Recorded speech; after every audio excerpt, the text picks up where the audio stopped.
La Escuela Defensorial de la Defensoría Pública del Ecuador se complace en dar la cordial bienvenida a todas y todos al evento académico denominado Procedimiento Sumario en Materia de Inquilinato. Saludamos la presencia de Magíster Tania Torres Castillo, directora de la Escuela Defensorial; doctor Miguel Ángel Lara Nivelo, defensor público en el área de defensa del trabajador y atención ciudadana de Pichincha; directores nacionales, coordinadores regionales, directores provinciales, coordinadores, coordinadoras provinciales, compañeras y compañeros defensores públicos, representantes de los consultorios jurídicos, señoras y señores estudiantes de las diferentes universidades del país, sean todos bienvenidos. En esta ocasión, la Escuela Defensorial ha preparado este evento académico con el objetivo de brindar conocimientos técnicos sobre el procedimiento sumario en materia de inquilinato. La Escuela Defensorial impulsa procesos de formación permanentes, de manera especial a los funcionarios de esta institución y a la red complementaria a la defensa jurídica pública. Para dar la bienvenida a esta jornada de capacitación, recibimos a la Magíster Tania Torres Castillo, directora de la Escuela Defensorial. Muchísimas gracias, Andreita. Muy buenos días con todas y todos. Como saben, siempre un gusto poder encontrarnos en un nuevo espacio académico. En esta ocasión, extenderle el cordial agradecimiento al doctor Miguel Lara, que es uno de nuestros defensores públicos, que ha sido llamado para que sea ponente en este espacio. Sabemos la experticia que tiene y el conocimiento en materia de inquilinato. Sabemos que sus conocimientos va a poder o son importantes para compartirlos con nuestros compañeros defensores a nivel nacional y por supuesto con quienes conforman los consultorios jurídicos gratuitos. Y bueno, pues sin más, quiero darles la bienvenida. Esperamos pues que sea un espacio académicamente muy provechoso. Adelante, Andrea, por favor, continuemos. Agradecemos las palabras de la Magíster Tania Torres. Para el desarrollo de este presente evento académico, recordamos a los asistentes las siguientes indicaciones. Se recuerda, el registro de asistencia se enviará a través del link que será remitido en los 15 últimos minutos de cada jornada. Para obtener el certificado de asistencia a este curso es obligatorio que el participante cumpla con su asistencia. Se solicita mantener encendidas sus cámaras durante la sesión. Adicionalmente, si el participante desea intervenir o si tiene alguna duda o consulta mientras se desarrolla la ponencia, solicitamos gentilmente alzar la mano del Zoom. Reiteramos que no se debe utilizar el chat para el registro de asistencia. Con estas indicaciones saludamos y damos la bienvenida al ponente del día de hoy, doctor Miguel Lara Nivelo. Antes de dar la bienvenida, nos permitiremos leer unas breves líneas de su hoja de vida. Él es doctor en jurisprudencia y abogado de los tribunales y juzgados de la República, magíster en Derecho Civil y Procesal Civil. Actualmente defensor público en el área de defensa del trabajador y atención ciudadana de Pichincha. De esta manera recibimos al doctor Miguel Lara Nivelo. Doctor, sea bienvenido.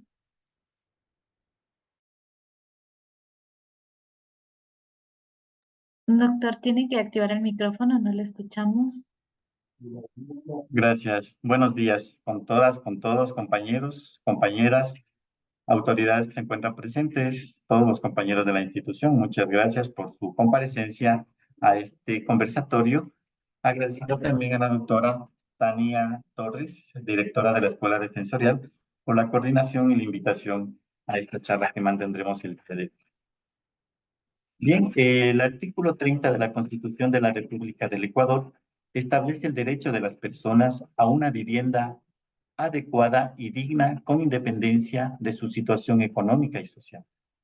Este derecho universal que todos los ecuatorianos, todos tenemos, pues no siempre se cumple por medio del gobierno a través de sus diferentes instancias. Siendo así, existen en la actualidad muchos ecuatorianos residentes en nuestro país que no poseen una vivienda propia adecuada y digna, requiriendo encontrarse en situaciones de arrendamiento que debido a la situación económica, social, política del país, genera ciertos inconvenientes en la relación contractual de arrendamiento, arrendadores y arrendatarios, lo que produce conflictos los cuales en muchas de las ocasiones deberán tramitarse en un procedimiento sumario conforme lo establece la ley de la materia.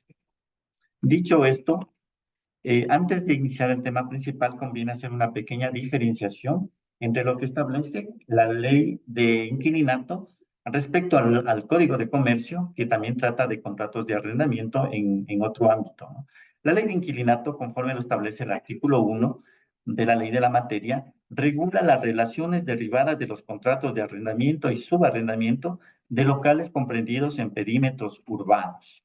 Las ordenanzas municipales serán quienes determinen los perímetros o los inmuebles que se encuentran dentro de cada perímetro, en este caso perímetro urbano. La ley de inquilinato netamente tiene una función social que prevé la protección a la parte más débil de la relación contractual, que en este caso es el inquilino, a diferencia del Código de Comercio que regula las actividades comerciales, que si bien se asimilan en parte en cuanto a las partes que comparecen a este contrato, pero el objeto del contrato es totalmente diferente, puesto que aquí en este contrato de arrendamiento en materia comercial, pues netamente el objeto, como dice el nombre, va a ser comercial. En la ley de inquilinato, pues al ser una ley social, cuya finalidad es social, los derechos de los inquilinos son irrenunciables, conforme lo determina el artículo 22 de dicha disposición legal. En materia de comercio, existe una libertad de contratación que está sujeta a la convención de las partes. Esta es la principal diferencia entre las dos leyes que regulan materia de arrendamiento. Dicho esto, voy a proceder a compartir pantalla respecto a los puntos que vamos a tratar el día de hoy. Si me permiten un momentito.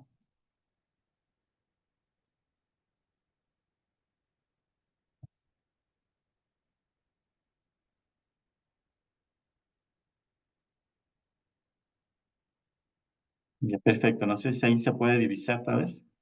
¿Me ayudan? ¿Sí? Sí, lo estamos viendo, doctor. Gracias. Ya.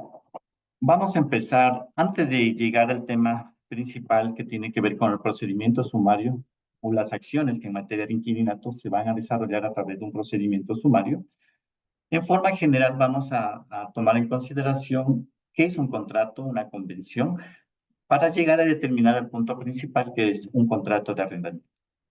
Así, el artículo 1454 del Código Civil define el contrato convención como un acto por el cual una parte se obliga para con otra a dar, hacer o no hacer alguna cosa. Cada parte puede ser una o muchas, ¿no? En un contrato, una convención. Para que la parte se obligue por un acuerdo o convención, una declaración de voluntad, la ley también establece ciertos requisitos que se deben cumplir. Uno, que sea legalmente capaz, es decir, la capacidad, como sabemos, la regla general es todos somos capaces ante la ley, excepto quienes la ley declara incapaces. Que consienta en dicho acto o declaración y que su consentimiento no adolezca de vicios. Es decir, que este contrato debe de estar de acuerdo a la ley, debe constar, debe tener un consentimiento, no debe haber vicios, ¿no? Los vicios del consentimiento, error, fuerza y dolo, que recaiga sobre un objeto lícito y una causa lícita, es decir, que lo que se va a contratar pues no sea contrario a las leyes o a la normativa legal. Bien, dicho esto, pues el contrato cuando cumple dichas características se convierte en ley para las partes y debe de ser cumplido fielmente de acuerdo a las condiciones o circunstancias que se pactaron en dicho documento, que siempre y cuando no sea contrario a las normas legales. En materia de inquilinato, el artículo 1856 del Código Civil, que es una norma supletoria de la ley de inquilinato, nos da el concepto de qué significa o qué se entiende por un contrato de arrendamiento, señalando que el arrendamiento es un contrato en que las partes se obligan recíprocamente a conceder el goce de una cosa o a ejecutar una obra o prestar un servicio, y la otra a pagar por este goce, obra o servicio un precio determinado. Estas son las características principales de un contrato de arrendamiento. Es decir, por una parte, al obligarse, el arrendador llamado arrendador, que va a ser la persona que entregue el uso de la cosa, entrega a la parte arrendataria quien recibe ese inmueble y por ese uso va a cancelar un valor. Estas son las características principales del contrato de arrendamiento. Aquí cabe señalar que el momento que se entrega el bien, se entrega la posesión del bien, ¿no? Cabe señalar o hacer una diferenciación con una tenencia o posesión diferente a la posesión extraordinaria adquisitiva de dominio, ¿no? Que muchas veces se confunden los términos o se creería que a través de un contrato de arrendamiento se podría llegar a una prescripción o adquirir el dominio como una forma de adquirir el dominio de dicho bien, lo cual es netamente, no es verdad, ¿no? No es así, ¿no? Entonces, es necesario tener en cuenta que el momento que se entregue el inmueble, se entrega únicamente la mera tenencia.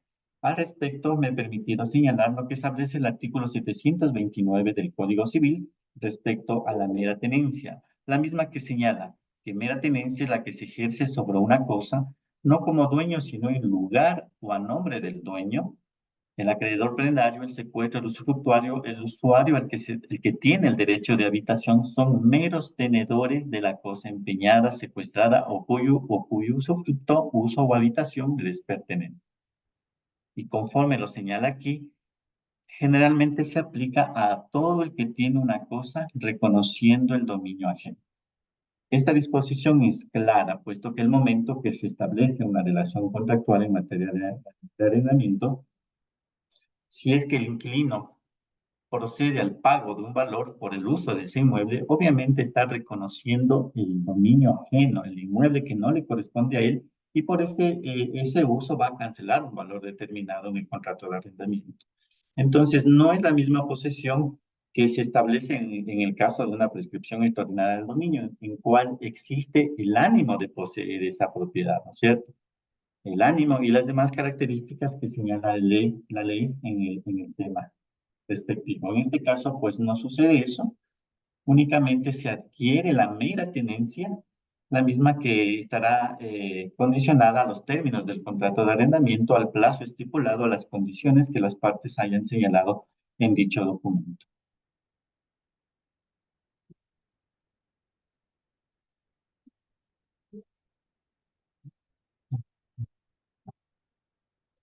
Bien, a continuación vamos a ver las reglas particulares relativas al arrendamiento de casas, almacenes y otros edificios, conforme lo señala el Código Civil. Recordando que el Código Civil, el Código Orgánico General de Procesos son normas supletorias a la ley de inquilinato conforme lo dispone la respectiva norma legal, en este caso la ley de inquilinato. Entre estas obligaciones que le corresponden al inquilino, podemos señalar las determinadas en los artículos 902 y siguientes del Código Civil. Entre estas tenemos que el inquilino está obligado a las reparaciones locativas, esto es, a mantener el edificio en el estado en el que lo recibió. No es responsable de los deterioros que provengan del tiempo y el uso legítimos o de fuerza mayor o caso fortuito, o de la mala calidad del edificio, por su vestutez, por la naturaleza del suelo, por los defectos de la construcción. ¿Sí? Esto determina el artículo 1911. Es decir, que la obligación del inquilino en primera instancia es realizar las reparaciones locativas que diferencian a las reparaciones generales a las que le corresponde a la parte arrendadora, ¿no? Las reparaciones locativas, y como lo veremos más adelante, están en conservar la integridad de las paredes, techos, pavimentos, cañerías, reponiendo las piedras, ladrillos, tejas que durante el arrendamiento se quiebren o desencajen, ¿no? A reponer en las ventanas, puertas y a tabiques los cristales quebrados, a mantener en estado de servicio las puertas, ventanas, cerraduras. Estas en sí son las reparaciones locativas a las que tiene obligación el inquilino de realizar durante la vigencia del arrendamiento, ¿no? Y entregar en esas condiciones. Muchas veces en la práctica conocemos, ¿no? Que cuando no ha habido la prolijidad de establecer las condiciones en las que se recibe el inmueble, surgen inconvenientes al momento de recibir el inmueble arrendado, puesto que las partes no pueden justificarse al momento de la entrega del inmueble, esos deterioros se encontraban así, ¿no?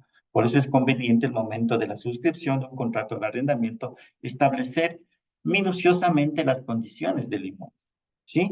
En el ejercicio profesional me recuerdo que en muchas ocasiones, antes de ingresar a la Defensoría Pública con mis usuarios, mis clientes, pues acudíamos a la entrega del inmueble, ¿no? Y había usuarios o clientes que eran muy prolijos, ¿no? Inclusive me probaban los tomacorrientes, las boquillas, poníamos un foco, ¿no? Para tener la constancia con el arrendador o el arrendatario en qué condiciones se entregaba el inmueble, ¿no? Y cada dependencia, las puertas, ventanas, verificábamos, ¿no? La condición en la que se encuentra, ¿no?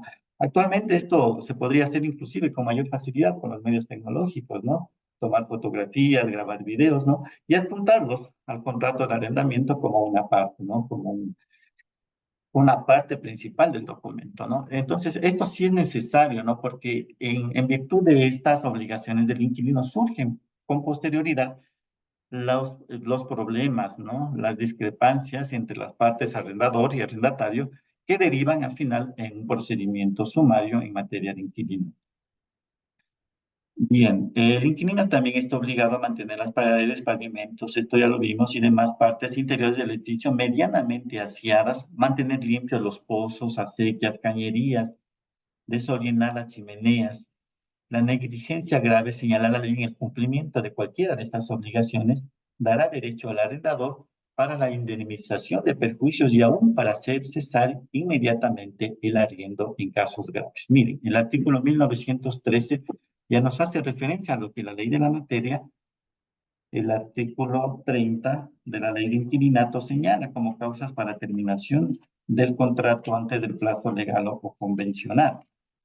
Justamente señala que sería causa, ¿no? Los daños causados por el inquilino determina la ley de inquilinato en el literal E del artículo 30 como causal para terminación del contrato antes del plazo legal o convencional, ¿no? Daños causados por el inquilino en el edificio, sus instalaciones o dependencias, conforme lo previsto en el artículo 7, que ya más adelante vamos a hacer referencia. Entonces, miren, entre estas obligaciones se encuentra una de las causales que determina la ley para dar por terminado un contrato de arrendamiento.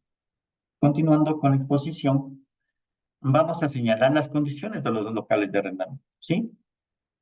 Indicando que el arrendador está obligado a entregar un inmueble en unas condiciones, por no decir óptimas, pero unas condiciones que sean habitables para la parte arrendataria, ¿no es cierto? Y así la ley dispone que los inmuebles que se han entregado deberán reunir unas condiciones establecidas por las ordenanzas municipales. En este caso, deberán disponer de servicios higiénicos completos y permanentes, siquiera uno para cada piso.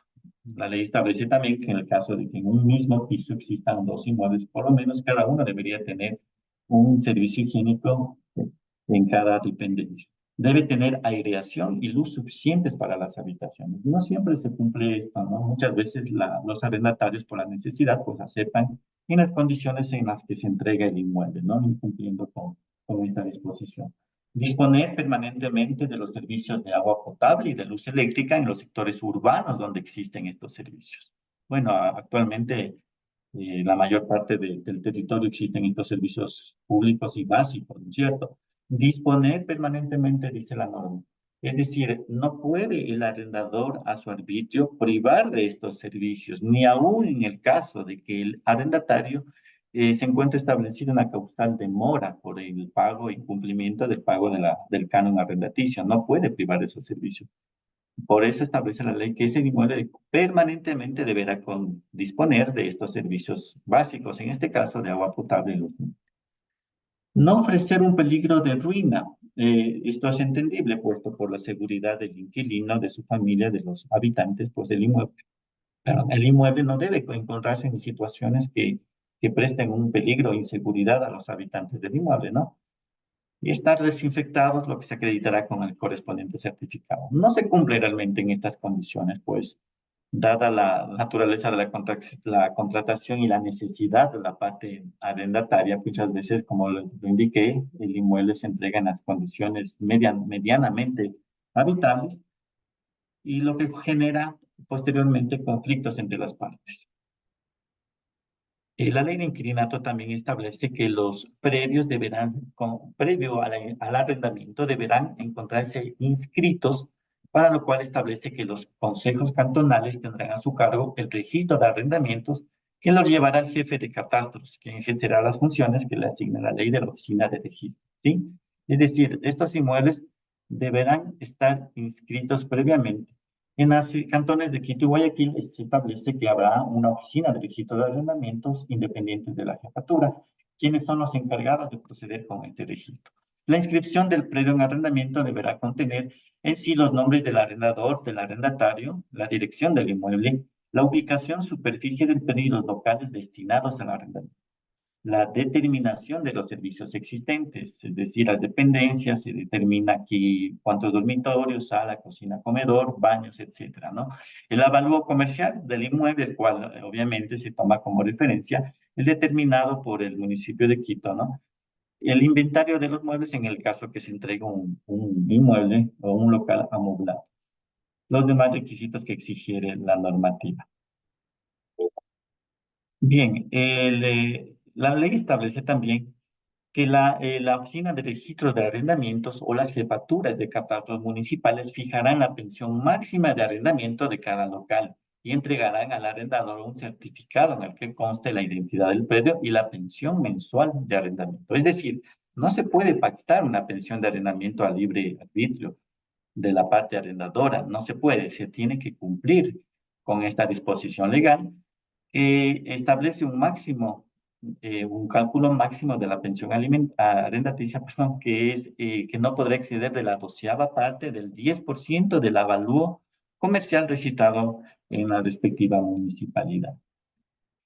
La ley también determina que no se podrá arrendar total o parcialmente sin el correspondiente certificado de fijación de precios de arrendamiento, ¿sí? Si la oficina de arrendamiento se encontrase que no se ha cumplido con esta disposición, puede multar. Bueno, aquí es una multa realmente que insignificante la que establece la ley de inquilinato, pero no obstante, más adelante la misma ley señala pues una sanción, ya podríamos decir ejemplar, que se deberá pagar en el caso de que no se incumpla con esta obligación de arrendar sin el correspondiente certificado de fijación de precios. En la práctica se desconoce muchas veces se desconoce estas derechos que establece la ley y no se recurre pues a demandar el pago de las mismas. El arrendador que no hubiera inscrito el local de arrendamiento destinado a vivienda o comercio, vivienda y taller, el juez de inquilinato le va a imponer una multa equivalente a 6 meses de pensiones de arrendamiento correspondientes al 50% en favor del inquilino y el otro 50% que le corresponderá al Estado, ¿no? Esta acción, mire, el inquilino podrá hacer valer este derecho como acción o como excepción, obviamente, en procedimiento sumario, y aún reconviniendo al arrendador. Mire, aquí se establece otro procedimiento otro derecho, ¿no? En favor del inquilino que se podría demandar y muchas veces no se conoce, ¿no? Es decir, al momento de contestar una demanda de inquilinato, se podría reconvenir a la parte actora el pago de este valor en el caso de que no haya cumplido con ese requisito, ¿no? Entonces, esa es otra acción que se realizaría o se tramita a través de un procedimiento sumario. El contrato de arrendamiento. Vamos a ver respecto a las formas del contrato de arrendamiento. En la ley establece que el contrato de arrendamiento podrá ser verbal o escrito. ¿Sí? Esto es importante conocer porque muchas veces en el libre ejercicio o en nuestra actividad profesional que realizamos a diario, pues los usuarios tienen la creencia de que al no existir un documento escrito, no existe un contrato de arrendamiento. Y no es así, como podemos ver, la misma ley de inquilinato faculta a que el contrato de arrendamiento podrá ser verbal o escrito, siempre y cuando obviamente se cumplan las condiciones exigidas con la ley y no sea contraria a los derechos establecidos en la norma, tomando en consideración, como lo dijimos anteriormente, la irrenunciabilidad de derechos por parte del inquilino. La ley establece como un plazo para el contrato escrito que será obligatorio entre arrendador y arrendatario. Sin embargo, en todo contrato establece la norma de forma expresa que el inquilino o el arrendatario tendrá derecho a una duración mínima de 2 años, ¿no? Excepto en los casos que se arriende o de las habitaciones de hoteles, que obviamente en este caso no amerita porque la permanencia de estas personas es transitoria, no es fija, ¿no es cierto? Entonces la ley establece que en estos casos no proceden el plazo de duración de 2 años de las habitaciones de hoteles, de casas, pensiones, posadas, de los locales a individuos o familias que tenían su residencia habitual en un lugar, van a trasladarse a otros, transitoriamente del arrendamiento de locales para exhibiciones, espectáculos y fines que su propia naturaleza tengan una corta duración. En estos casos no se aplica. La ley establece que el contrato de arrendamiento que supere o que exceda de un salario básico unificado del trabajador en general mensual, se celebrarán por escrito, ¿no es cierto? Hay la obligación, ¿no?, de celebrarse por escritos y se debe registrar dicho contrato dentro de los 30 días siguientes a su celebración. Esto es importante conocer y por eso me he permitido poner con mayúscula, porque muchas veces no se lo hace o únicamente al momento que se va a presentar la demanda se recurre o se le inscribe el contrato, ¿no? Cuando existe la obligación a los 30 días de inscribir dicho documento, en este caso ante un notario o notaria, quien llevará un registro numerado y cronológico de los contratos registrados bajo su responsabilidad personal. Eso establece la ley. Recordemos que la ley notarial, en el artículo 18, ¿no?, que habla de las atribuciones de los notarios, en el numeral 36, pues otorga esta facultad a los notarios, notarias de inscribir los contratos de arrendamiento, llevando un archivo numerado y cronológico, ¿no? Aquí cabe hacer una diferenciación, porque muchas veces se confunde lo que es la inscripción del predio de arrendamiento en el municipio con la inscripción del contrato de arrendamiento. Como bien está señalado, pues lo uno se refiere a la inscripción del predio, que previamente a la celebración de un contrato deberá estar inscrito, ¿no? Y obtener un certificado de la fijación del canon de arrendamiento. En este caso, el contrato en sí, la convención entre las partes, el acuerdo es el que debe estar inscrito en una notaría o registrado dentro de los 30 días siguientes a la celebración del mismo. Fijación de las pensiones de arrendamiento. La ley establece, como lo había indicado anteriormente, que el canon de arrendamiento de un inmueble no podrá exceder de la 12ª parte del 10% del avalúo comercial con que dicho inmueble conste registrado en el catastro municipal. ¿Sí? Para determinar el precio total se toma en cuenta todos los departamentos, piezas locales del inmueble, inclusive los ocupados por el arrendador. Cuando se arrenda solamente una parte del predio, la pensión se va a fijar proporcionalmente, ¿sí? Para la fijación de la pensión mensual de arrendamiento se tendrá en cuenta el estado, la condición y la ubicación del inmueble, ¿sí? Es decir, si es una casa que se compone de varios inmuebles, varios arrendatarios en este caso, pues la pensión se verá tomar el total, ¿no? Y proporcionalmente calcular el valor que le correspondería a ese inmueble y según eso, pues determinar el valor máximo de arrendamiento que se debería cancelar. La ley establece también como sanciones, ¿no?, en el caso del cobro de pensiones excesivas de arrendamiento, ¿sí? La ley establece que quien cobrase una pensión mayor a la fijada por la Oficina Municipal de Arrendamientos o Jefatura de Catastros será sancionado con una multa equivalente al valor de un canon mensual de arrendamiento, sin perjuicio de la devolución al inquilino de lo que haya pagado, en este caso, o cobrado en exceso al arrendador, que deberá liquidarse con el interés vigente a la fecha en que se ordene dicha devolución. ¿Sí? Esta acción se va a tramitar en procedimiento sumario, se va a tramitar en procedimiento sumario y prescribe en el término de 2 años, debiendo realizarse por cuerdas separadas, es decir, independientemente del proceso que, si es el caso, se haya entablado en su momento, ¿no?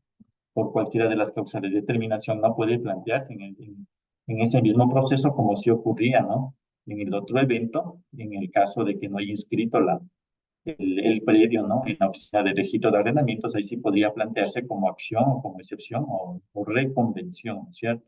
Entonces, en este caso, pues tendrá que tramitarse por cuerda separada un procedimiento sumario en el término o en el plazo máximo de 2 años.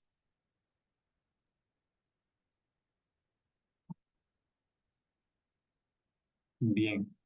Eh, Respecto a la solicitud de pensiones de rebaja, mire, ahí se puede solicitar un aumento o una rebaja de la pensión arrendaticia, ¿no? Esto también es, muchas veces no conocen pues las partes contratantes y no hacen valer su derecho. Pues sí, la ley establece que sí, el arrendatario puede solicitar la rebaja de pensiones de arrendamiento cuando el local se halle en mal estado por el uso natural o por causa de las cuales el arrendatario no sea responsable. Es decir, si es que se produce una humedad en la pared, de la cual el arrendatario obviamente, de pronto el momento que arrendó no conocía de este problema, esta particularidad, y se producen, pues en este caso, problemas, ¿no?, que afecten a su salud, podría el arrendatario, en este caso, solicitar la rebaja de pensiones arrendaticias, ¿no? De la misma forma, el arrendador, en el caso de que ha realizado mejoras al inmueble del local arrendado, siempre y cuando estas no sean obras de simple mantenimiento, es decir, que no representen la pintura del edificio, obras pequeñas, no obras considerables, por ejemplo, cambió el piso, puso porcelanato, alguna cosa, ¿no?, que represente mayor valor, podrá solicitar también al juez el aumento del canon de arrendaticio, en este caso probando, justificando las obras que haya realizado, ¿no? En caso de fallecimiento del arrendatario, del inquilino arrendatario, pues el contrato subsistirá con los miembros de la familia y de las personas legalmente a su cargo que hubieran vivido con él, siempre que estos así lo desean y pueden constituir un mandatario en el término o en el plazo de 30 días, señala la ley. A continuación vamos a hacer referencia al desahucio. El desahucio es importante conocer en qué casos se solicita, ante qué autoridad, ¿sí? Y cuáles son los efectos de los mismos. Sí, en esta parte me he permitido eh, dividir el tema del desahucio en tres grupos. El primer grupo, que hace referencia a la anticipación del arrendador. El artículo 33 de la Ley de Inquilinato señala que el arrendador comunicará al arrendatario su resolución de terminar el contrato con 90 días de anticipación, por lo menos a la fecha de expiración del mismo. Si no lo hace, el contrato se entenderá renovado en todas sus partes por el periodo de 1 año y por una sola vez. Transcurrido este plazo, cualquiera de las partes puede dar por terminado el contrato mediante el desahucio respectivo. Esta parte de la ley que señala respecto al desahucio es muy importante tenerlo claro, puesto que muchas veces se confunde y se aplica en un momento que no corresponde un desahucio, ¿no?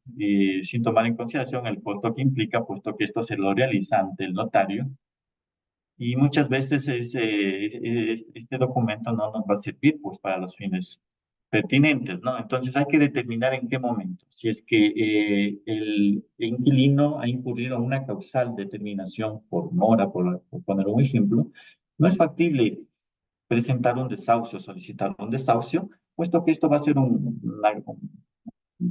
gastar un valor innecesario y no le va a servir este documento, ¿no es cierto?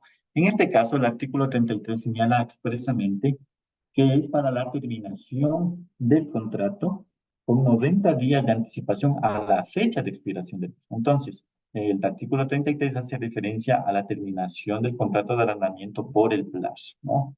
Con 90 días mínimo de anticipación.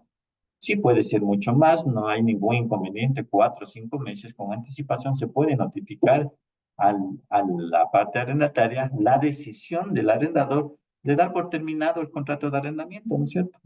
A la precisa fecha de terminación del contrato, en esa fecha termina. ¿Sí? ¿Qué pasa si es que no se procede con esta notificación? La norma nos dice, ¿no? El contrato se entenderá renovado en todas sus partes y por el periodo de 1 año. ¿Sí? Es decir, si se pactó $200, por poner un ejemplo, el valor del arrendamiento, pues estará renovado en esos mismos términos por 1 año más y por una sola vez. Transcurrido ese plazo, cualquiera de las dos partes puede dar por terminado el contrato, para lo cual nuevamente deberá notificar el respectivo desahucio al arrendatario. El arrendatario también podrá notificar, en este caso señala la ley que en los contratos escritos sin fijación de plazo y en los verbales, el arrendatario podrá dar por terminado el contrato de arrendamiento en cualquier tiempo, previo aviso al arrendador con anticipación de 1 mes por lo menos, ¿sí? Entonces, esas son las normas que establece el desahucio, en este caso por terminación del plazo para el cual fue establecido, ¿sí? Tenemos también otra forma de notificación a través del desahucio que tiene que ver con el traspaso de dominio. ¿sí? La ley señala que la transferencia del dominio del local arrendado termina el contrato de arrendamiento.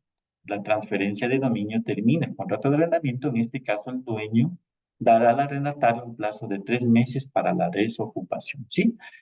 Esta figura, pues muchas veces es mal utilizada, puesto que se recurre a una venta, por decirlo, ficticia de alguna forma, en la cual para recuperar, utiliza esta figura el nuevo propietario para recuperar la posesión de un inmueble que ha estado habitado por otra persona durante mucho tiempo, ¿no? Entonces, se puede prestar y se presta en la práctica muchas veces a través de una compra-venta que la llaman, entre comillas, ficticia, ¿no? Y esta puede generar, pues, otras acciones. A su vez, recuerdo en libre ejercicio profesional, pues, tuve un caso en que se realizó una compra-venta. Mi cliente compró una propiedad vendiendo a su vez otra propiedad. Nosotros teníamos los contratos de promesa de compra-venta, tanto del inmueble que iba a vender como del inmueble que iba a comprar. Pues se cumplieron los plazos, la compra-venta se realizó y el momento de la inscripción, pues por asesoría y consejo profesional, le dije que deberíamos notificar con la terminación del traspaso de dominio al arrendatario que se encontraba en el inmueble, puesto porque ya vivía ahí aparentemente 10 años, ¿no? Pues en ese momento se han presentado acciones en contra, oponiéndose obviamente a este desahucio, ¿sí? Acciones que terminaron en juicios de amparos posesorios, prescripciones adquisitivas de dominio. Nosotros demandamos en un momento reivindicación, demandaron ellos también, pues, incluso una acción extraordinaria de protección. O sea, se recurrió a varias figuras, pero la ley es clara aquí, que se debe cumplir únicamente con ese requisito para obtener, pues, la posesión, como lo señala el inciso segundo de dicha norma. Si el arrendatario no fuese desahuciado en el plazo de un mes contado desde la fecha de transferencia de dominio, subsistirá el contrato. Es decir, si usted cumple con esta disposición legal dentro de los 30 días contados desde la fecha de inscripción del inmueble en el registro de la propiedad hasta la fecha en que se citó con la solicitud de desahucio al inquilino, pues procede obviamente la terminación del contrato por traspaso de dominio, ¿no? En este caso, como les puse el ejemplo, ninguna acción pudo prosperar en ese caso, ni acción extraordinaria de protección, y se cumplió con el desalojo, ¿no? Y también en el ejemplo que les indicaba, pues podrían darse inclusive acciones colusorias, que de hecho se presentaron en el ejemplo que les puse, la misma que no prosperó porque, como les había indicado, nosotros teníamos el respaldo de que se había hecho una venta para adquirir otra propiedad. Entonces era una venta real, había los justificativos del pago, de la compra y de la venta. Entonces no prosperó tampoco esa acción colusoria, pero a través de esta figura es que se utiliza o se utilizaba mucho para poder recuperar una propiedad de forma no legal, por decirlo de alguna forma, recurriendo a una venta que en muchos casos no es real. Pues bien, en este caso, pues hemos visto el segundo caso de desahucio que tiene que ver con la transferencia de dominio. También, eh,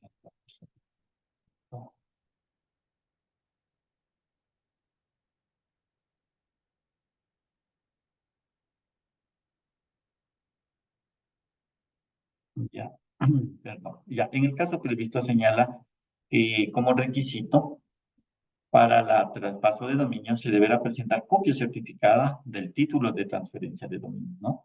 La oposición de la parte del desahuciado y que deduzca excepciones o deduzca la persona desahuciada podrá sustentarse solo en el hecho de haber transcurrido más de un mes del traspaso de dominio. Como les indiqué anteriormente, si es que no se realiza dentro de los 30 días, pues ya no procede esta acción de desahucio y terminación del contrato, ¿no?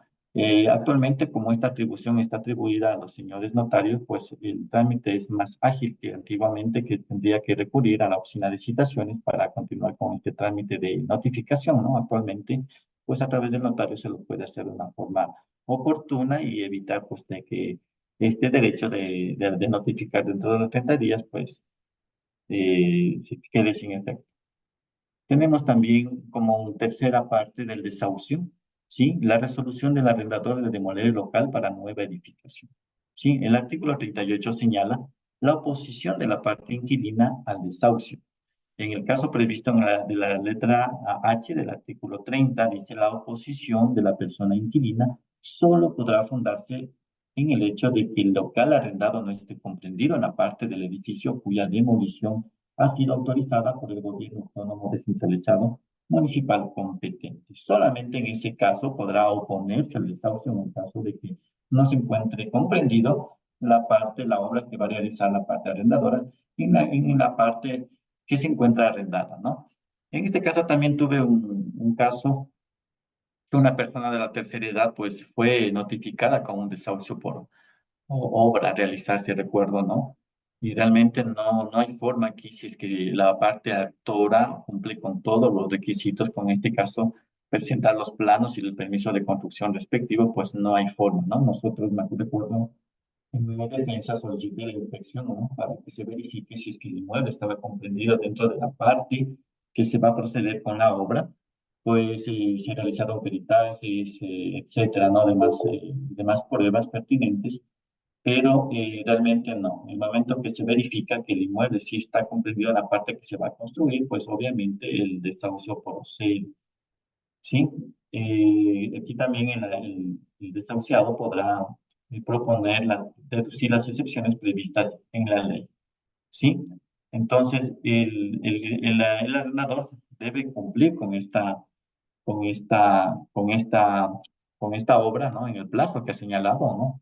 Caso contrario, es sancionado por la ley en el caso de no iniciar la obra en la fecha señalada. Es así como hemos visto en este caso el desahucio en los tres casos que les he señalado, los cuales se practican ante el notario conforme a las facultades que les confiere el artículo 18 de la ley notarial. Sí, no obstante, el número 35 señala, ¿no? Que el notario entre sus facultades está la de solemnizar el desahucio de acuerdo con lo previsto en la ley de inquilinato, el Código Civil, para lo cual él va a dirigir una solicitud ante el notario acompañando prueba de su pretensión. ¿Sí? ¿A qué me refiero con prueba? Pues ya vimos en los casos de traspaso de dominio, la escritura respectiva inscrita en el registro de la propiedad. Sí, en el caso de terminación por el plazo, pues presentando el respectivo contrato de arrendamiento en el cual se justifique la fecha de otorgamiento y la fecha de culminación. Y en este caso de por obra nueva o por construcción, pues obviamente adjuntando los planos respectivos y los permisos municipales respectivos. Hasta aquí la primera parte. No sé si es que hay tal vez alguna pregunta, alguna inquietud, Andreita, tal vez me pueda ayudar con eso. Agradecemos al doctor Lara por su primera intervención. Le invitamos a todos los participantes a poder participar si tienen alguna duda o alguna inquietud que deseen realizar, ya sea por este medio o por el medio de chat. Por favor, agradecemos su participación. Tenemos una mano levantada, mi doctor. Permítame un momento.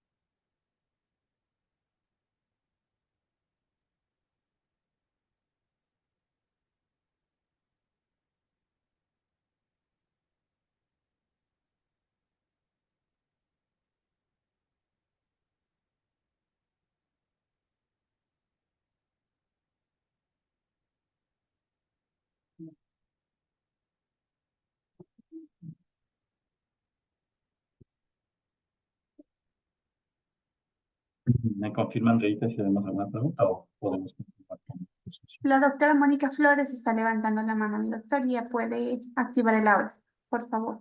Gracias. Hola, mi doctor Miguelito. Muy buenos días con todos. Me quedo con una confusión, como no hago materia civil en este caso. ¿Qué pasa si un contrato de arrendamiento? Estábamos viendo que el contrato primero debe estar registrado en catastros en el municipio. Segundo, debe agregarse también la inscripción notarial del contrato, ¿estamos de acuerdo?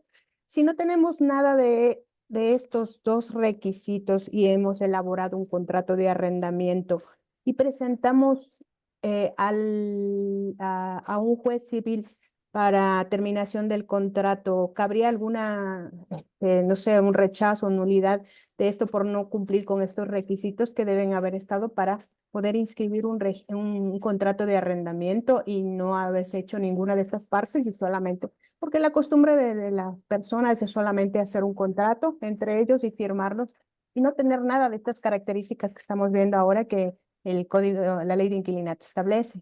¿Qué pasaría al presentarse? ¿Se crean nulidades? No sé, archivo de la causa por no cumplir los requisitos que se supone que debe tener un contrato de arrendamiento. Esa es mi pregunta, mi doctor. Muchas gracias. Gracias, doctora Mónica, un gusto.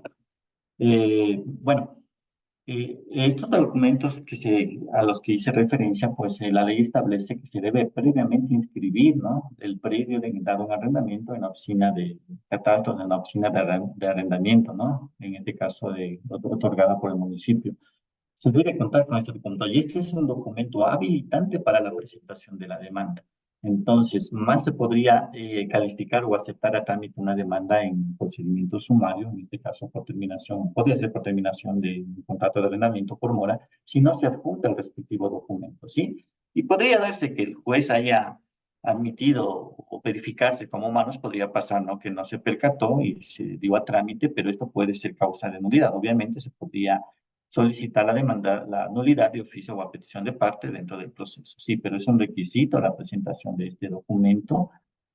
Pues, existe norma expresa en el artículo 47 de la ley de inquilinato, señala que se acompañará la demanda, el contrato o el documento de inscripción de predios en arrendamiento.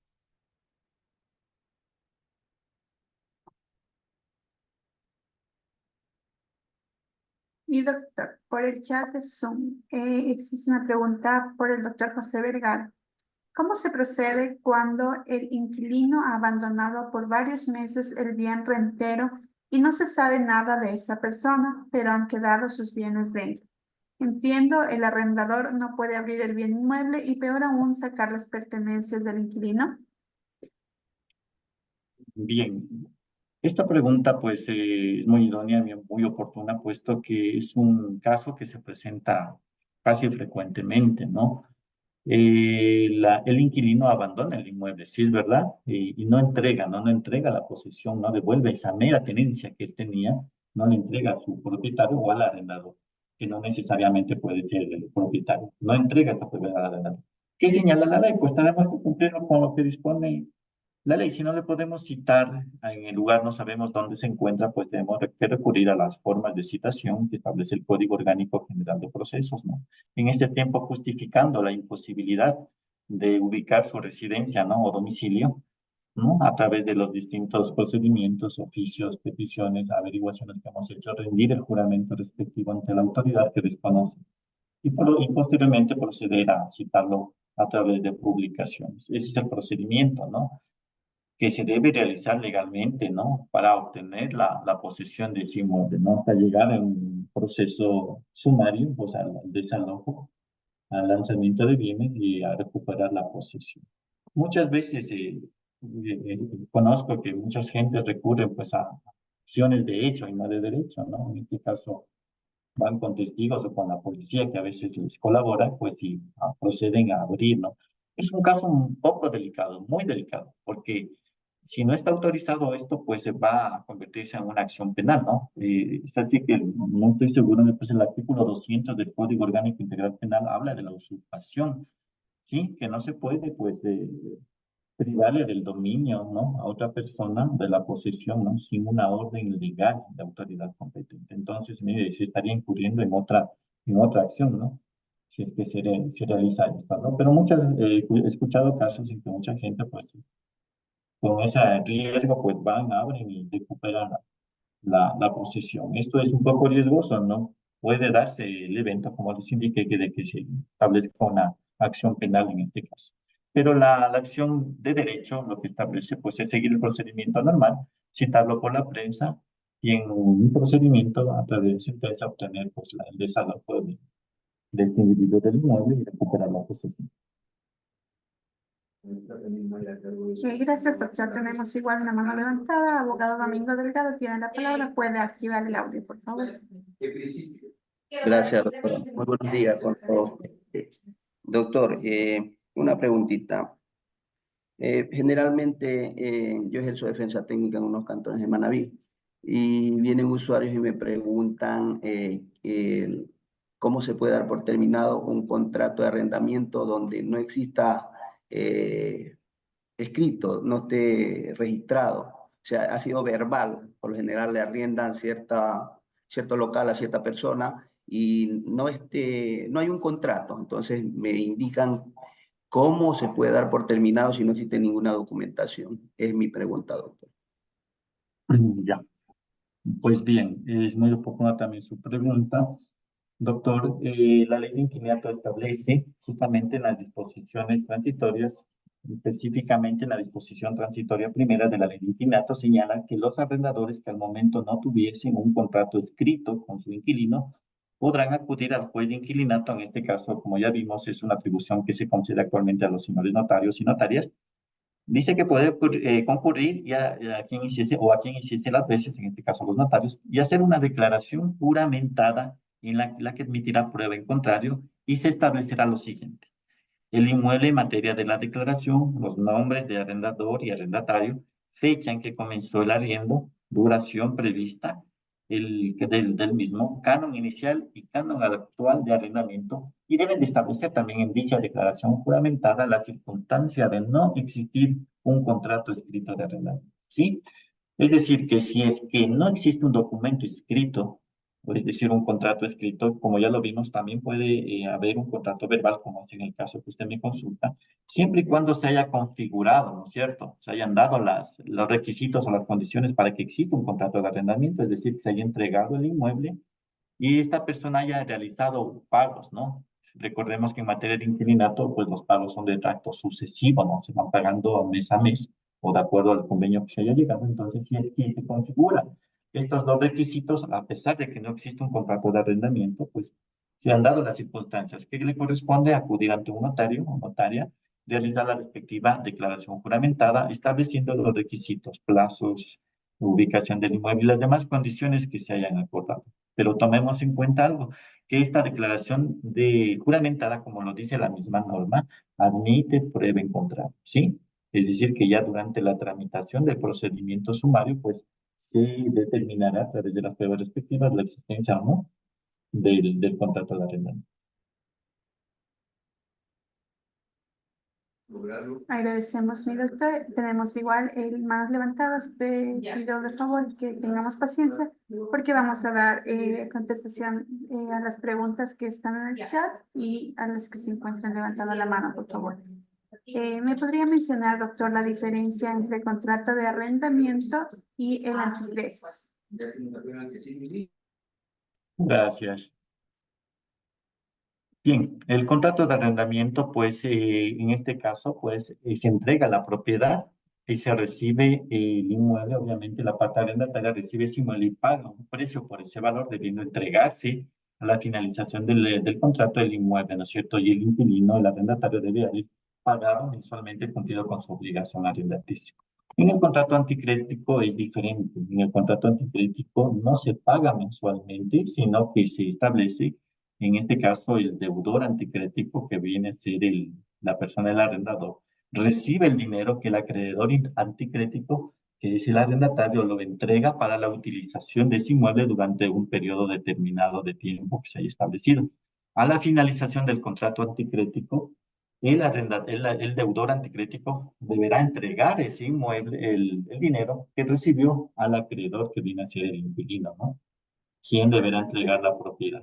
Esa es la diferencia entre un contrato y la otra clase de contrato. Sí, en un contrato, como lo dije, de trato sucesivo, va pagando mensualmente y recibe su dinero. El arrendador, en el otro contrato, pues es de acuerdo al tiempo que hayan pactado las partes en un contrato anticrético.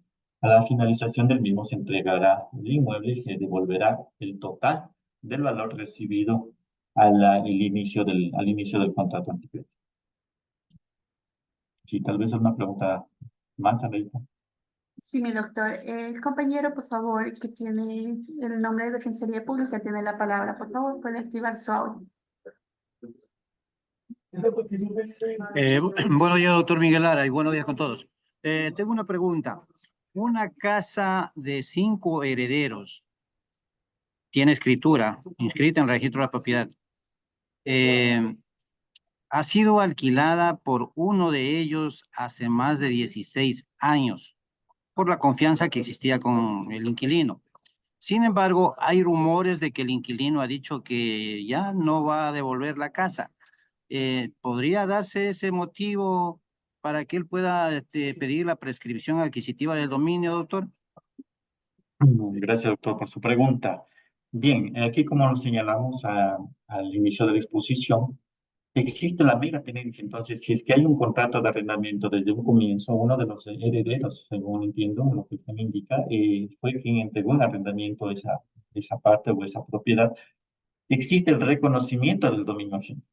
¿No es cierto? De haber un contrato o de no haber en el evento de que haya sido un contrato verbal de arrendamiento, ¿no es cierto? Se puede justificar o demostrar que él ha venido pagando mensualmente la renta para el uso de ese bien inmueble. Entonces, el momento que hay el pago, hay el reconocimiento del derecho ajeno, no procede una prescripción extraordinaria adquisitiva de dominio si es que él ha cumplido con esas condiciones de arrendamiento pagando mensualmente.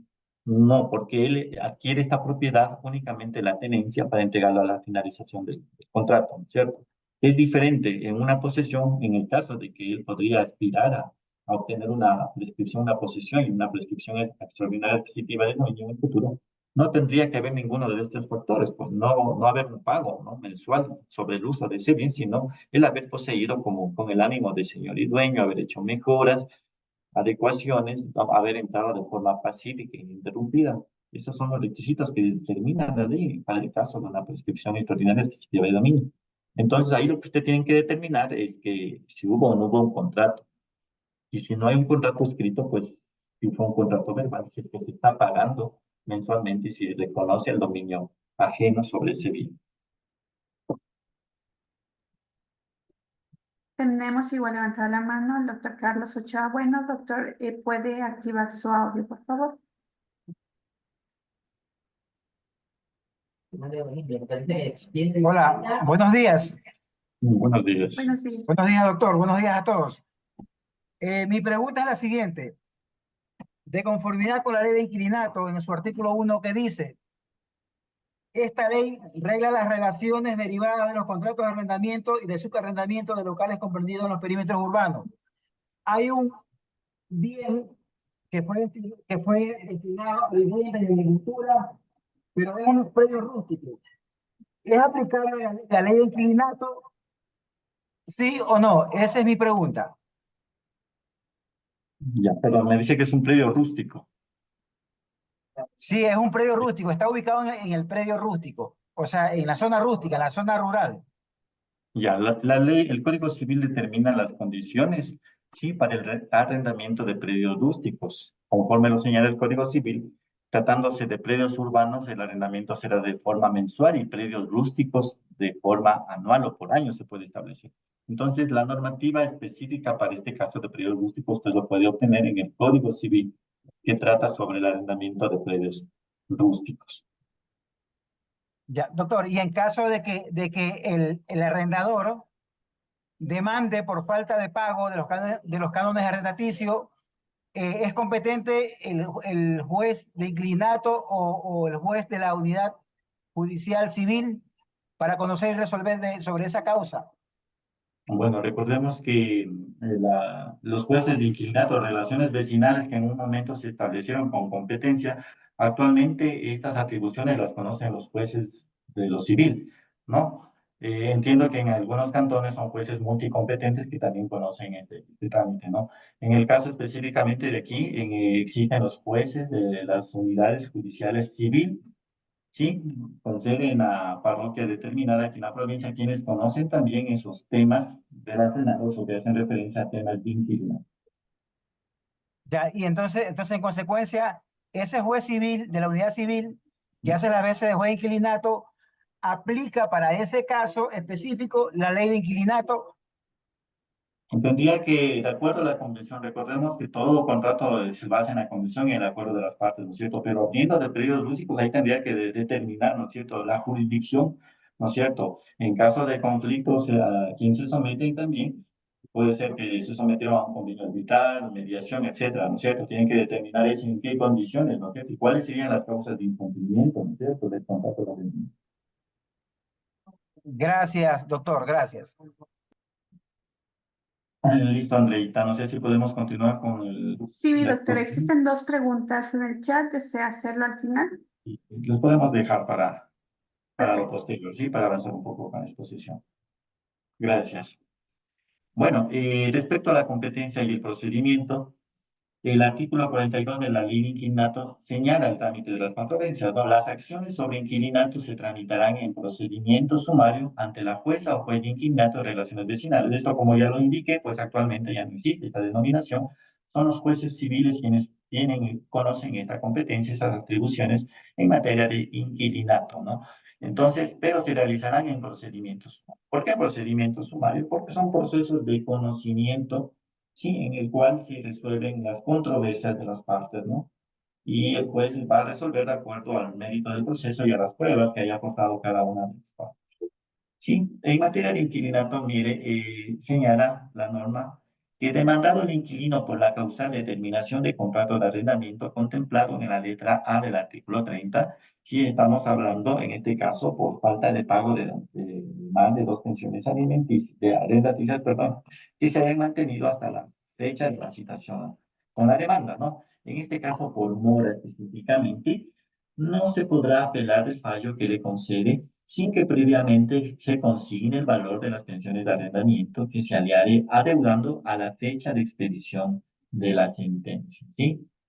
Como toda norma tiene norma general, hay una excepción, ¿no? Tal requisito no será aplicable en los contratos de arrendamiento cuyas pensiones mensuales no excedan del 20% de la remuneración básica unificada. Es decir, si el certamen de arrendamiento no excede de $92, en este caso no es necesario, pues, consignar ese valor, ¿no? Pero en la generalidad, pues, si supera ese valor, pues, es obligación consignar ese valor. ¿Por qué he establecido esto? La norma antiguamente no existía esta disposición, ¿no? Esto, con las reformas que se realizaron, se estableció esta obligación. Es para que de una u otra forma el inquilino no abuse del derecho, ¿no? Pues si es que ya fue vencido un procedimiento por mora, pues no sería pertinente que apele del fallo, ¿no? Y cause gravamen y el arrendador no pueda recuperar la posesión del inmueble, ¿cierto? Por ese motivo, pues se estableció esta particularidad que es importante conocer, sí, para tomar en consideración el momento oportuno. También nos señala el artículo 46 el trámite de las reclamaciones, trámite especial de las reclamaciones. Las reclamaciones relativas a los preceptos contenidos en los artículos 3, 4 y 5 y en general todas las relacionadas con la privación de servicios y con las condiciones de idoneidad del local arrendado, así como las controversias derivadas de la relación de vecindad exclusivamente en inmuebles sometidos al régimen de propiedad horizontal, se tramitarán en procedimientos únicos. Sí, mire la norma señala expresamente las acciones contenidas en tales disposiciones, que ya la vamos a ver, se tramitarán en procedimientos únicos, ¿sí? ¿Por qué? Porque hay acciones excepcionalmente que se van a practicar en otro procedimiento, como por ejemplo la ejecución de actas de mediación, ¿no es cierto?, que se van a presentar en el procedimiento de ejecución pertinente o en el caso de un procedimiento monitorio, ¿no es cierto?, en el cual se persigue únicamente el pago de la deuda, se tramitará a través de esa acción, que son de forma excepcional esas acciones. De ahí la generalidad de las reclamaciones, pues se tramitarán, conforme lo dispone la norma, a través del procedimiento sumario. Pues bien, el Código Orgánico General de Procesos regula, como sabemos, la actividad procesal en todas las materias, excepto la constitucional, electoral y penal. El procedimiento sumario, como lo señalé, es un proceso de conocimiento que tiene por objeto que el juez resuelva una controversia que se tramita sobre derechos contrapuestos, ¿no? O hechos inciertos entre los partes, ¿no? Por eso es que la prueba, si bien lo señala, este cuerpo legal, ¿no es cierto?, tiene por objeto llevar al juez al convencimiento de los hechos controvertidos y por su conocimiento. Lo que señala la norma justamente porque en este proceso sumario al tratarse de un proceso de conocimiento, se va a resolver estos hechos y después va a resolver en sentencia de acuerdo a los méritos, ¿no?, del proceso. Bien, el artículo 42 también señala las acciones, como lo indicamos, que se tramitarán en procedimientos sumarios. Esas normas expresas en las cuales se determina. Sí, el procedimiento sumario, como ya conocemos, pues en este caso no procede la reforma de la demanda, solo se admitirá la reconvención conexa. En este caso, refiriéndonos al tema de inquilinato, obviamente, ¿no? Si se reconviene a la parte actora, si el demandado reconviene, obviamente tiene que ser de forma conexa, tener conectividad con el objeto del proceso que se está reclamando. Sí, no procede la reforma de la demanda, como ya lo vimos. Sí, para contestar la demanda, realmente no tenemos establecida la ley para todas las secciones de procedimiento sumario, excepto las sistemas de alimento y niñez, que es el término menor, ¿no? De ahí en la generalidad, pues el término para contestar la demanda 15 días, ¿no? Se desarrolla en dos fases, como sabemos: saneamiento, fijación de los puntos de debate y conciliación. La segunda, prueba y alegato. Estas audiencias indican las normas se realizarán en el plazo máximo, término máximo, perdón, de 30 días a partir de la contestación de la demanda. Sí, como vimos, también serán apelables las resoluciones dictadas en procedimiento sumario que, tratándose de materia de inquilinato, como se señaló, para apelar se deberá consignar el valor señalado y ordenado por el juzgado. Sí, a continuación, el artículo 30 de la ley de inquilinatos no determina las principales causas por las cuales el arrendador va a demandar al arrendatario la terminación del contrato antes del plazo legal y convencional. ¿A qué se refiere aquí? Plazo legal o convencional. Plazo legal, como señalamos, es el plazo de 2 años que la ley establece como mínimo y para el tiempo de arrendamiento que va a ocupar el arrendatario, ¿no? Pero también puede haber un plazo convencional, ¿no es cierto? Un plazo que va a estar de acuerdo a las condiciones o al pacto o al convenio que han realizado arrendador y arrendatario, ¿sí? ¿En qué casos? La ley señala los siguientes casos, sí, las siguientes causales. A, cuando la falta de pago de las 2 pensiones locativas mensuales se hubieran mantenido hasta la fecha en que se produjo la citación de la demanda al inquilino, ¿sí? Es decir, tiene que existir 2 cánones arrendaticios incumplidos o en mora, ¿no?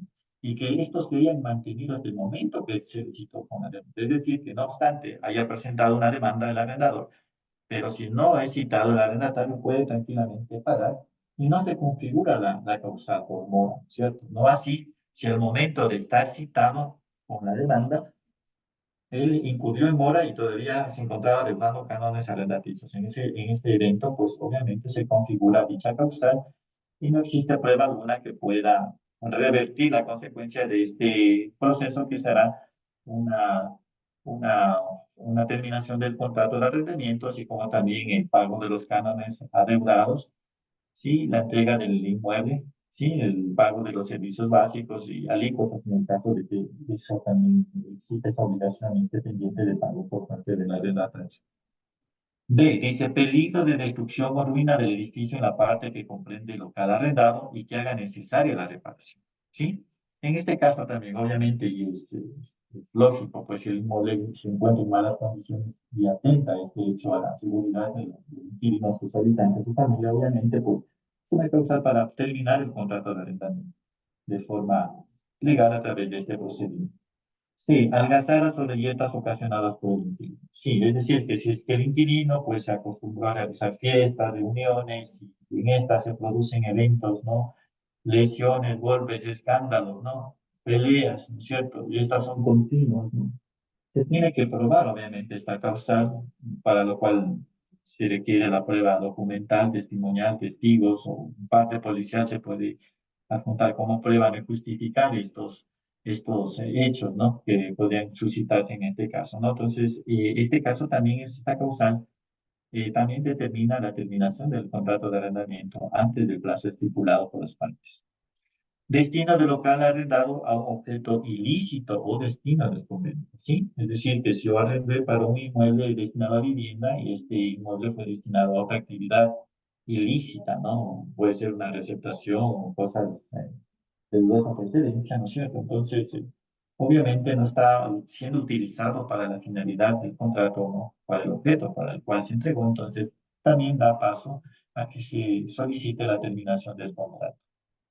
Daños causados por el inquilino en el edificio, sus instalaciones o dependencias conforme lo previsto en el artículo 7. Daños causados por el inquilino, es decir, conforme ya lo señalamos anteriormente, diferenciando los daños de los que le corresponden a él, ¿no es cierto? Las reparaciones locativas, ¿no es cierto? Pero si es que él causó daños en el inmueble, daños graves, ¿no es cierto? Botó una pared, una columna, compromete la estructura del edificio, del inmueble, o sea, son daños graves a las dependencias, instalaciones, puede ser eléctricas, es un cortocircuito, puede ocurrir un incendio, daños mayores, ¿no es cierto? A cualquiera de sus instalaciones, también amerita realizar una terminación de contrato por esta causa, ¿no? Obviamente se debe probar el estado en el que se encuentra, pues, para lo cual podría solicitarse una inspección preparatoria como diligencia preparatoria, obviamente, a fin de conocer el estado en el que se encuentra, ¿no? De forma inmediata y no cambie y no se modifiquen, pues, la condición del inmueble.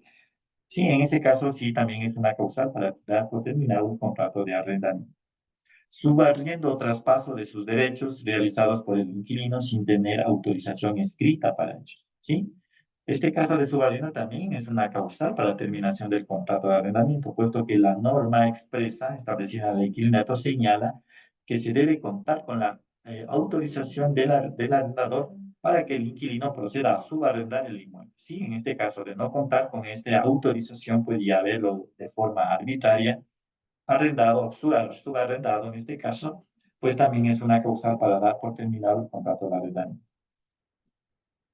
Ejecución por el inquilino en el local arrendado de obras no autorizadas por el arrendador. Si efectivamente, si es que él sin autorización construyó una pared, no cambió la forma, el diseño, hizo cambios que no fueron autorizados por el arrendador, también da paso a la terminación del contrato. ¿Sí? Por eso es que en los contratos, ¿no? Generalmente en los contratos de locales comerciales o de oficinas, pues se establece una cláusula en la cual se señala que las mejoras o las adecuaciones que haya realizado el arrendador, pues en el momento de la terminación del contrato deberá retirarlas, ¿no? Y dejarlas en el mismo estado en el cual recibió el inmueble arrendado.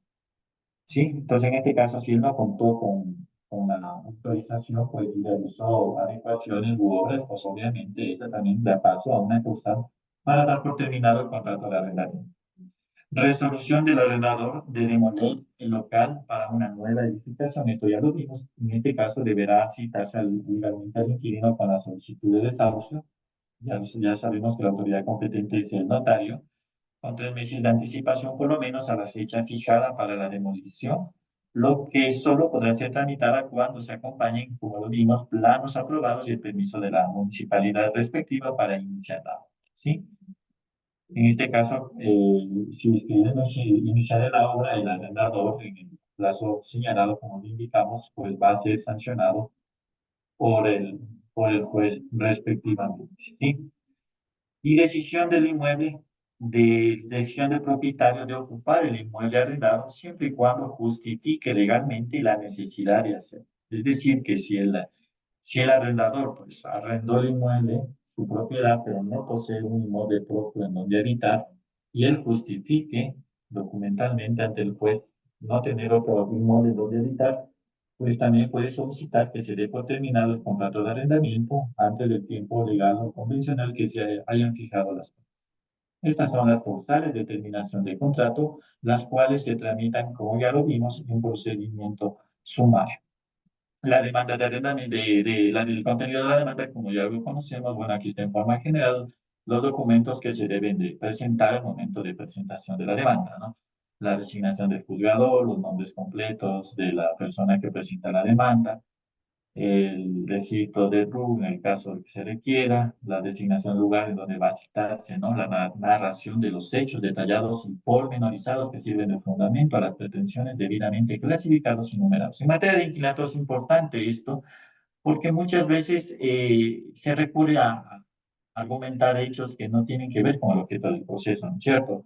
Como ya lo vimos en materia de inquilinato, se van a presentar inconvenientes si en el momento de la habitabilidad sea por incumplimiento de obligaciones del arrendador o de la parte arrendataria. Entonces, no es necesario detallar a menos de que usted vaya a demandar sobre ese hecho particularmente, ¿no es cierto? Caso contrario, si usted demanda, por ejemplo, en mora, no es necesario establecer, bueno, ya es estrategia del abogado, pero no, yo consideraría que no es necesario establecer hechos que no tienen relación, ¿no? Humedades, yo que sé, agresiones, cosas que no tienen que ver. Si estoy demandando por mora, pues obviamente lo que tengo que justificar es la mora, la fecha desde cuándo esté mora y lo que solicito, ¿no? El objeto de la pretensión.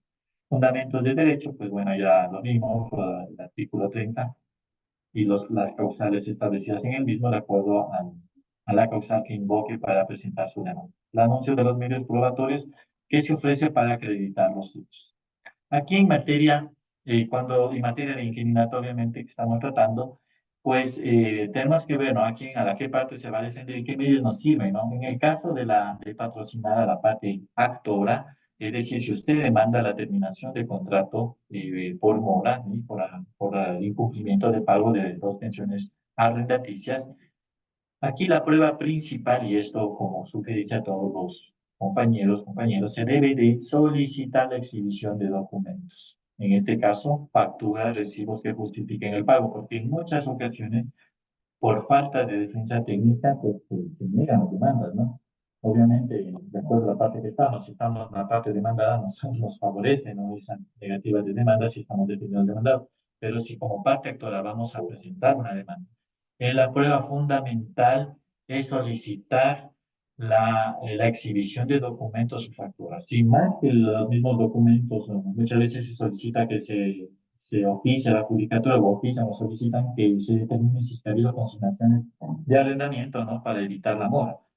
No, también serviría como una prueba, pero en sí la prueba base fundamental en un juicio de terminación de contrato de arrendamiento por falta de pago de 2 meses de arrendamiento establecidos en el artículo 30 literal A de la ley de inquilinato, la prueba fundamental es solicitar que la parte demandada arrendatario justifique o presente los recibos o facturas de pago de los cánones de arrendamiento solicitados.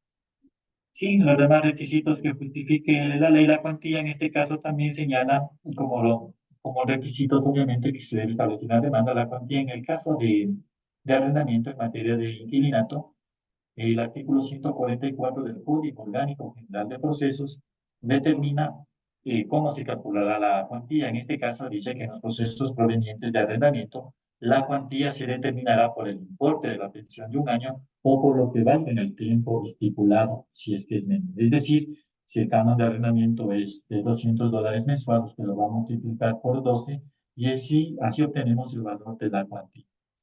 Este valor difiere en el caso de que usted vaya a demandar esta cuantía, en el caso de que usted vaya a demandar una devolución de garantía, en cuyo caso, pues ahí el valor de la cuantía será determinado por el valor que usted está reclamando, el valor entregado al arrendador en el momento de la contratación. Los demás requisitos que señala la ley también señala, y ya como ya lo vimos, el artículo 47 determina expresamente que en materia de inquilinato se deberá acompañar a la demanda el certificado de fijación de canon otorgado por la Oficina de Registro de Arrendamientos o la declaratoria de inscripción a la que se refiere el artículo 9, que ya lo vimos. Para el efecto, está obligado el funcionario respectivo a otorgar tal copia con sello de la oficina y firma del empleado al momento mismo de recibir la declaratoria, ¿sí?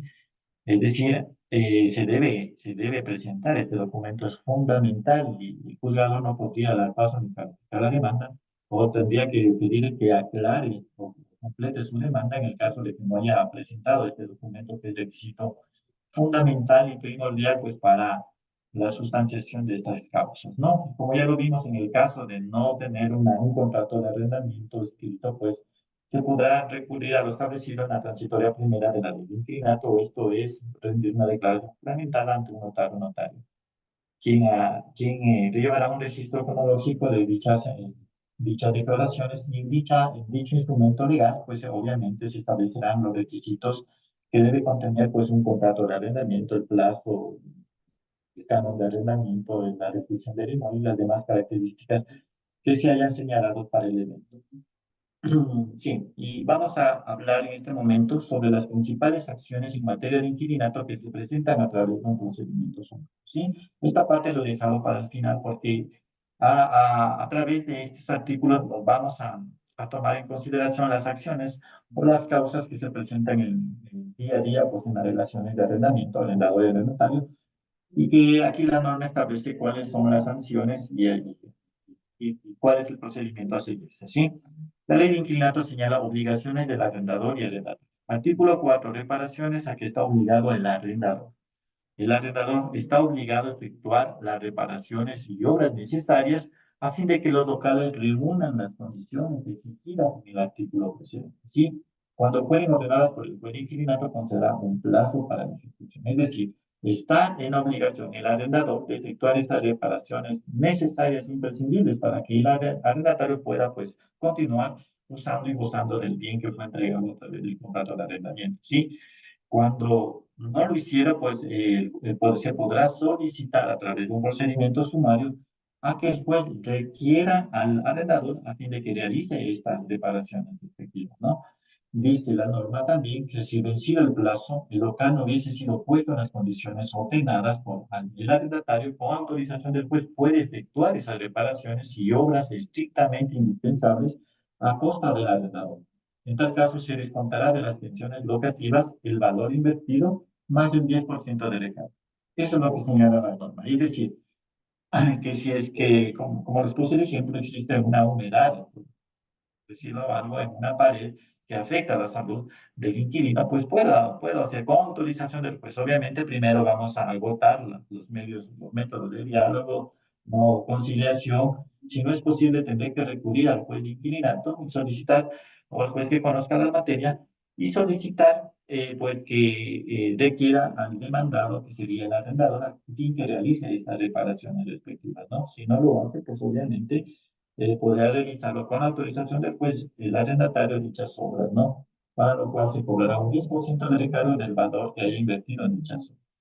¿Sí? De la misma forma, el arrendador que no efectuase las reparaciones ordenadas por el juez, es decir, aquí lo contrario, ¿no? Si es que el arrendador fue el que causó esos deterioros, esos daños, y el arrendatario, perdón, el arrendador podrá demandar al arrendatario para que el arrendatario efectúe estas obras, ¿no es cierto? Si no las hace, pues obviamente va a ser sancionado por el juez y también esta sería una causal de terminación del contrato conforme lo determina el artículo 30 de la ley de la materia.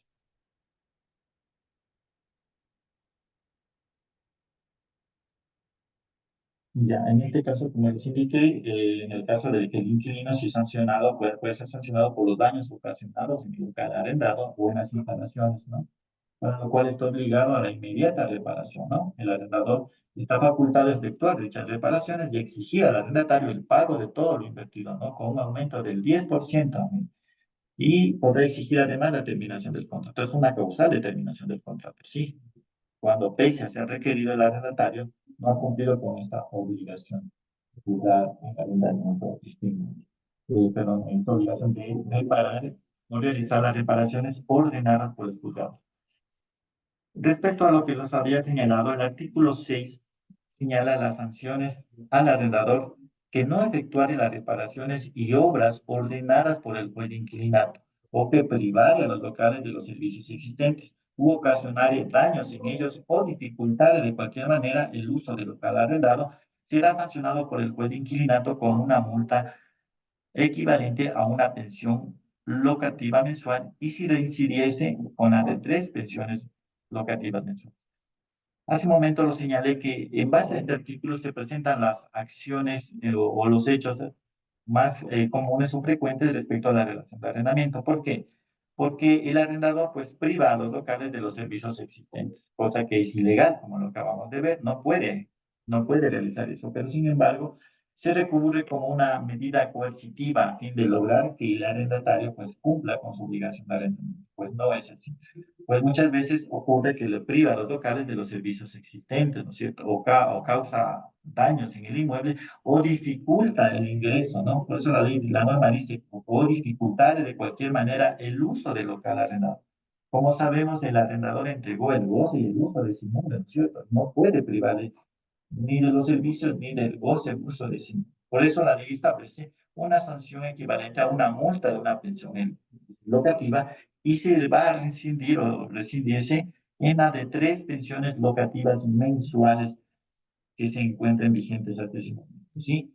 Y cuando a pesar de haber sido requerido inquilino, el arrendador, perdón, el inquilino se ha visto en la obligación de desocupar el inmueble, ¿no? Como en el caso que les indiqué, en el caso de una humedad o un deterioro de una pared que pone en peligro, obviamente él tiene que desocupar, ¿no? En este caso, el arrendador indemnizará al arrendatario con una suma equivalente a la pensión locativa de 3 meses de arrendamiento, sin perjuicio de la sanción que fue establecida anteriormente, ¿no es cierto? Un mes o una multa, ¿no? Respectiva, si decidiese, ¿no? Aquí, aparte de esa multa o esa penalidad, en este caso, esa sanción, se le indemnizará con 3 meses si es que incurrieren en esta causal y si es que el inquilino se vio la necesidad de desocupar el inmueble. Sí. Esto es la acción que se debería recurrir, a la cual el inquilino debería recurrir en el caso de que el arrendador incumpla con sus obligaciones. Pero en la práctica muchas veces no ocurre esto. Pues, ¿qué sucede? Que el arrendatario pues desocupa el inmueble y esto da paso a que él incumpla su contrato, e incumpla con las obligaciones contractuales, la desocupación o la terminación del contrato antes del plazo legal o convencional, ¿no es cierto? Para que no caiga en este incumplimiento, ¿no? De contrato, pues él debería, pues, demandar al arrendador el cumplimiento de estas obras, en el caso de que esa sea la causa por la cual desocupó el inmueble, ¿no es cierto? Para tener una constancia de que él va a desocupar o terminar con el contrato de forma unilateral antes del plazo, sí, por estos hechos, por estas causas, y no estar obligado a las sanciones que podría darse por haber incumplido con el contrato de arrendamiento. Generalmente, ¿qué es lo que ocurre? En los contratos de arrendamiento, el arrendador establece como multa que en el caso de que se termine el contrato antes del plazo legal, pues el arrendatario deberá cancelar los cánones de arrendamiento restantes hasta la finalización del contrato, ¿no es cierto? Como multa por haber terminado el contrato antes del plazo, ¿no es cierto? Pero si es que el inquilino demandó y él le requirió al arrendador y él no cumplió con sus obligaciones, pues ya no estaría incurriendo en una causa de incumplimiento de contrato de inquilino, ¿no es cierto? Más bien él podría reclamar el pago de esas indemnizaciones que establece la norma. Esto es, ¿tienen alguna pregunta, Andreita? Podemos continuar con esto. Sí, mi doctor, en el chat de Zoom. ¿Qué pasaría si ya se solicitó el desahucio y se cumplió con los 3 meses y el arrendador no ha presentado la demanda para solicitar la orden judicial para el desalojo, pese que ya se habló verbalmente que se renovaría el contrato y se subió el canon de arrendamiento? ¿Hay algún tiempo que ese desahucio se pueda archivar o dar de baja? Pues la pregunta indica qué pasa si es que se procedió con el desahucio, ¿no es cierto? El plazo estipulado y él no desocupó el inmueble. Sí, Ujú. una vez cumplido el plazo, sí. Bien, en este caso se debería ya pues proceder con la inmediata desocupación del inmueble. Sí, al respecto existen criterios de juzgadores divididos en el evento de que si es que ya fue notificado el inquilino con la terminación del contrato a través de un desahucio, sí, dentro del plazo estipulado, recordemos que son mínimo 90 días con anticipación a la fecha de terminación. Y si no cumple, pues existen criterios divididos en los cuales indica que pues se deberá proceder a la inmediata desalojo, ¿no? A una ejecución, un procedimiento de ejecución y desalojar el inmueble por el virtud del incumplimiento, ¿no? Pero también existen criterios en los cuales indica que no se podría proceder de esa forma, sino en iniciar un procedimiento sumario, como ya vimos, que es el procedimiento para la mayoría de casos, a través de un procedimiento sumario, pues directamente de estos hechos, ¿no? Que fue requerido, fue notificado con el desahucio dentro del término legal que establece la ley, no ha desocupado al final de los 3 meses, ¿no? Por lo tanto, demanda el desalojo del inmueble con el pago de los cánones de arrendamiento que se encuentren vencidos, ¿no? Esa sería la acción. Para mi criterio personal, yo también creería que se deberá presentar un procedimiento sumario. ¿Por qué? Porque en el procedimiento sumario usted puede ejercer su derecho con tranquilidad, presentar las pruebas, a la contradicción, a su defensa, ¿no es cierto? En un proceso de ejecución, que es decir, el caso, pues, un proceso de ejecución, pues obviamente solo se va a ejecutar el desalojo, ¿no es cierto? Y no se va a determinar, pues obviamente, las circunstancias o algún vicio que pueda existir al respecto. Otra inquietud. El permiso municipal debe estar obtenido previo a la suscripción del contrato o si se constituye en documento válido para demandar si se lo obtiene posterior a la suscripción precisamente con la finalidad de demandar. Ya, generalmente eso es lo que ocurre, ¿no? La mayoría de arrendadores no inscriben el previo en la oficina de requisito de arrendamientos previo al inicio o a la suscripción de un contrato de arrendamiento. Eso es lo que ocurre generalmente en el momento de la presentación de la demanda, en el momento, pues obviamente obtienen ese documento y recién en ese momento se inscriben, ¿no es cierto? Por ese motivo, o sea, podrían, en el momento la ley establece, ¿no es cierto?, a fin de presentar una acción o excepción o una reconvención, ¿no es cierto?, en contra del arrendador, pues por no haber inscrito el inmueble, ¿no? A pesar de que presentó ese documento como habilitante para iniciar el proceso de inquilinato, pero él lo obtuvo en ese momento previo a la presentación de la demanda, ¿no es cierto? No cumplió al momento del arrendamiento, ¿no? De la celebración del contrato de arrendamiento. ¿Existe en nuestra legislación la garantía monetaria? ¿Qué acostumbran solicitar los arrendadores al iniciar el contrato de arrendamiento? ¿Existe en nuestra legislación alguna disposición que indique que los inquilinos, una vez que conocen que no se les renovará el contrato, deban contar con tiempo sin pagar el arriendo hasta su salida? En la legislación no existe una disposición legal que establezca el valor que se debe cancelar como garantía, ¿no? Aquí lo que se aplica es la costumbre, ¿no? Que de acuerdo al valor fijado como de arrendamiento, se establecen 2 meses de arrendamiento con un valor establecido como garantía. Pero no existe una disposición legal que determine un valor a fijarse por tal concepto. No existe ninguna otra inquietud, estimado doctor. Y ya, Margarita, pues tenemos hasta aquí la exposición. Si no hay más preguntas, podríamos terminar la charla. Agradecemos la brillante exposición del doctor Miguel Lara por su ponencia y sus conocimientos impartidos. De esta manera, a nombre de la dirección de la Escuela Defensorial de la Defensoría Pública del Ecuador, agradecemos a las autoridades presentes, al facilitador del día de hoy y demás asistentes por su importante participación en esta jornada de aprendizaje. Nuevamente, gracias, doctor. Buenos días con todas y con todos. Gracias.